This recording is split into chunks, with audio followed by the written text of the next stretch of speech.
Di m bụ celebrity. So mụ na ya na-abụ wee bili. Abụọlụ ụmụ n'atọ. Mana ife mezilini bụ na oge ọbụla m na-aga n'ụzọ ndị mmadụ a na-esogheri m. Di m wekwuolu some of ndị friends ya na-esogheri m. Ndị ịnụgwa kpọrọ onwe fa ndị blọga na-esogheri m. Enwere m ike ịmụ amụ, enwere m ike ịchị ọchị, enwere m ike igwu egwu, enwere m ike ịkali ụka. Oge ọbụla m na-ezogheri na-amịghalị maka m eme wetara di m aja afa. Ọ sị m na nke kasị njọ bụ na anya bụ di ya na suspect kwu nyanwa. Na di ya bụ onye believe na o nwere nwaanyị dị innocent na nwaanyị niile na-akwụghalị ịghọtago na o nwere ife nye emebe to convince him but still na o believe na nwaanyị niile nwelilile ebe o si epiogheli. So ọkwana ya ndị otu ya na-esogheli ya, ndị mmadụ ya na-esogheli ịmagolu na ya fili so choked nye nwere ike iku ume. Oge ọbụla ofu onye anaghị esi ya, di ya asịghị nke a, onye nke a sị nke a, ọ sị enye bugide ife a ike kwụrụ ọtọ gwu ya. Ya wee sị mba n'ihe abụrụ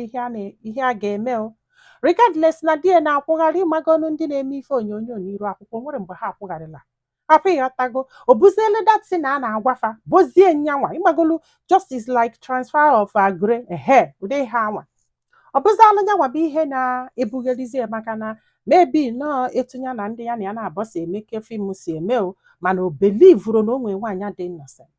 Ya wee buketa ife agọkata agụgọ ṅụkata iyi wee sị mba na ife abụrụ ife a ga-eme, wee ji nwayọọ wee sị na ya anọsịa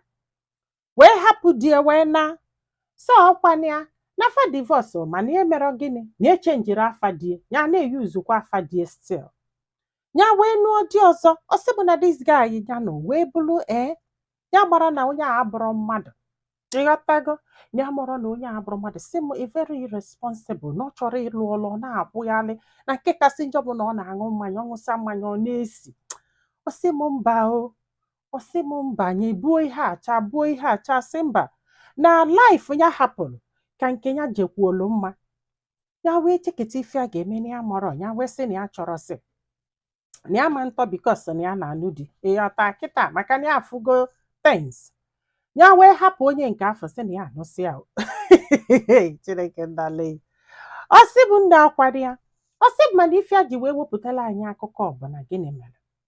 na ụmụ ya amagolo ife na-abịakwutie na ya chọrọ ichigha azụ to the husband. Ịghọta na wichi ụmụ ya na-abịa na-agwụ ya bịa na ife ejire wee chenji afa die bụ maka na afa die dị powerful n'ebe ọbụla ya zala afa ịghọtago na ya na-enweta favor. Ịghọta na so onye ji maka ya na-echenjiri onye bụ afa even na mgbe a nọ second husband na ọ so n'ihe si elu ha okwu ọ na-asị ya chenji enya sị ya na ya chọrọ ichenji bikos na ya mụtala ụmụaka ebe afọ ọ ntele ya mụọla ya nwa bifo nye wee nwee ike ichenji afọ ya. Ọ sị m ọkwana ya na kịta na ya chọọ ichighi azụ back to the husband maka na gịnị mee bikos na ebe afọ ka ụmụ ya nọ na o nwere ebe ọzọ ya mụtala nwa ọkwa ịghọtago so na ya na ụmụ ya na-afụkwa ụmụ ya na-abịa na-afụ ya. Mana ihe a ji wepụtara anyị ihe a particularly bụ na ụmụ ya na-asị anya chigeta azụ maka na ya bizi sọsọ ya. Ịghọta na-ebili onwe ya life